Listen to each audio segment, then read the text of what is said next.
Estamos aqui com o Thiago Berto. Ele é um entusiasta de uma nova educação, uma educação diferenciada, e ele veio falar sobre isso em um evento sobre educação e professores aqui na Unifacvest. Thiago, você descobriu esse novo jeito de ensinar, né, as pessoas em uma viagem que você fez. Como é que foi essa viagem? Para onde você foi? O que você descobriu nela? Boa tarde. Essa foi uma viagem interna que tem uma simbologia, lógico, uma viagem pelo mundo, mas mais do que viajar pelo mundo, eu sei que viajei internamente e continua ela, que quer viajar internamente, olhar para mim, né? O que é olhar para si? É, em certa maneira, deixar de colocar culpa, expectativa nos outros, né? Em algum momento, com esse trabalho interno, esse olhar para dentro, começou a ficar muito claro o que nós fazíamos na sociedade em várias perspectivas: ecologia, medicina, economia e também educação. Eu tenho me dedicado, sim, a passar uma mensagem de uma nova, ainda que eu acho que ela é super antiga também, forma de se relacionar com as crianças, baseada no simples, só deixá-las em paz e amá-las, mais nada, muito simples, assustadoramente simples. E tenho descoberto que para chegar nesse ponto da simplicidade, de você deixar um ser humano pequeno, filhote da nossa espécie, como a gente chama as crianças, livres, em paz, não manipulá-los, você tem que estar muito ciente da tua necessidade de olhar para as tuas próprias coisas. Então não é um novo jeito de ensinar, propriamente dito, mas do que eu vi em projetos pelo mundo de educação, que eu resolvi pesquisá-los, e também do que eu vi dentro de mim, das minhas faltas, minhas necessidades de sentimento, de afeto que eu tinha, mas que estavam muito bem veladas e ocultadas atrás de um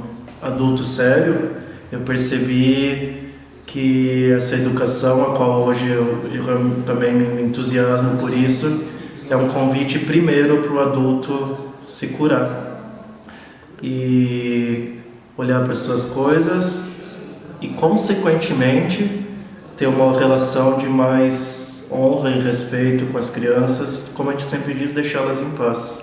Você criou uma escola depois dessa viagem no Rio Grande do Sul? Qual que é o nome dela, onde ela fica? Cidade Escola Aine, fica em Guaporé, na Serra Gaúcha, próximo de Bento Gonçalves. Quando eu voltei, eu viajei 3 anos e meio pelo mundo e internamente, de mochila, né?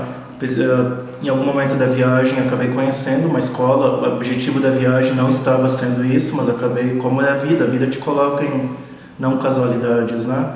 Eu conheci uma escola no Peru, me encantei pelo tema da educação. Eu não era eu era da tecnologia, era da área da informática.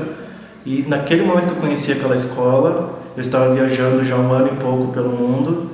Aí eu decidi, não, eu vou continuar viajando e, mais do que isso, viajando agora pesquisando escolas, porque gostei dessa coisa de ver escolas com pedagogias diferentes. Quando eu voltar ao Brasil, eu vou criar uma escola lá no Rio Grande do Sul que, de certa maneira, mostre isso tudo que eu quero ver no mundo.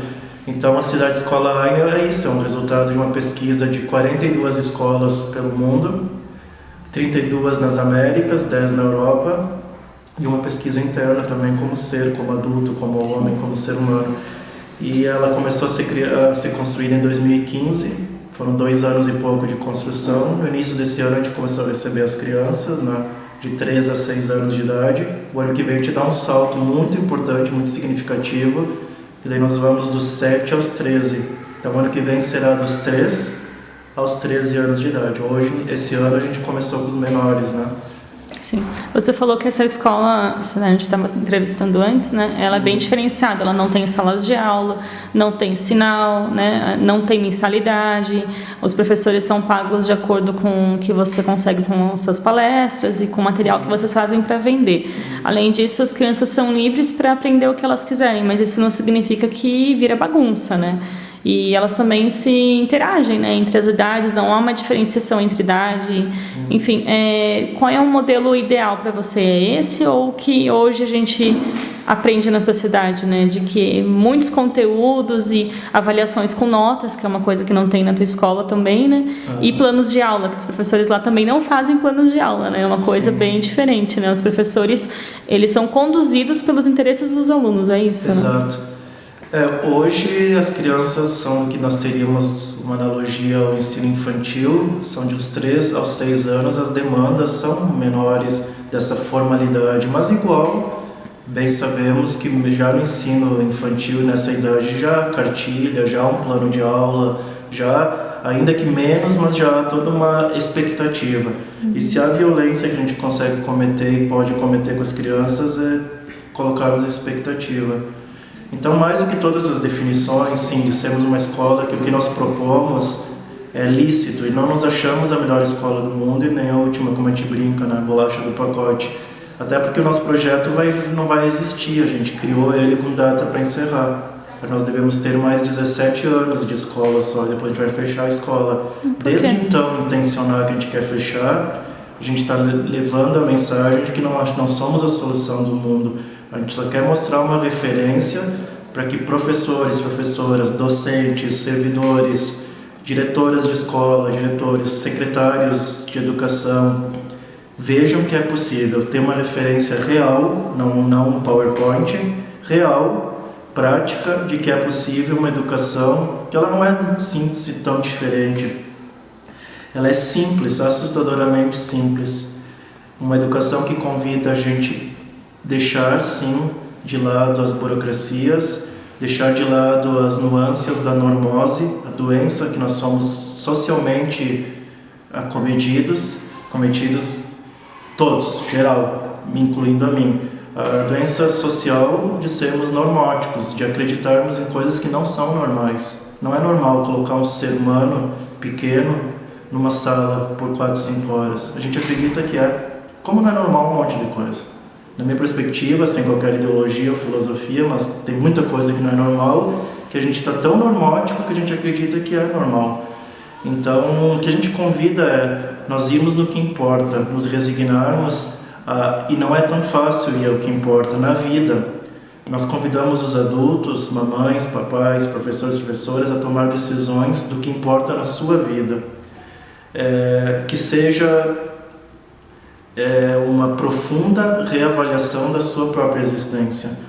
Depois, se essa pessoa é educadora, educador, se ela é prof, e se ela vai tomar a decisão de expressar uma nova educação com as crianças, se ela vai tomar a decisão de pedir demissão e ir para Garopaba vender artesanato, nós convidamos os adultos a olhar para si, para nesse movimento de olhar para si, para suas próprias dores, deixar um pouquinho mais as crianças em paz. O que é deixar as crianças em paz? Não projetar nela as suas próprias mazelas e frustrações que a gente faz na sociedade de maneira velada.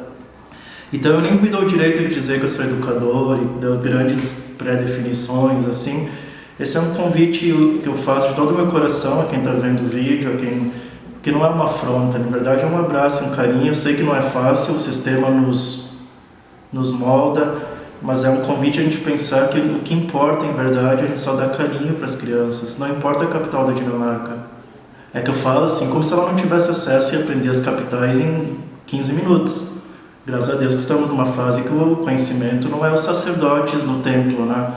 Então, relaxar, respirar, porque na normose, nessa tendência natural que nós temos de nos protegermos, de olhar para as coisas que doem, vazio, depressão, pânico que a gente sente como adulto, a gente aceita a condição de criar uma sociedade que é baseada em coisas secundárias, no que não é relevante. Dentre as coisas irrelevantes, ensinar para as crianças um currículo que no máximo ela vai armazenar por alguns meses a informação, né?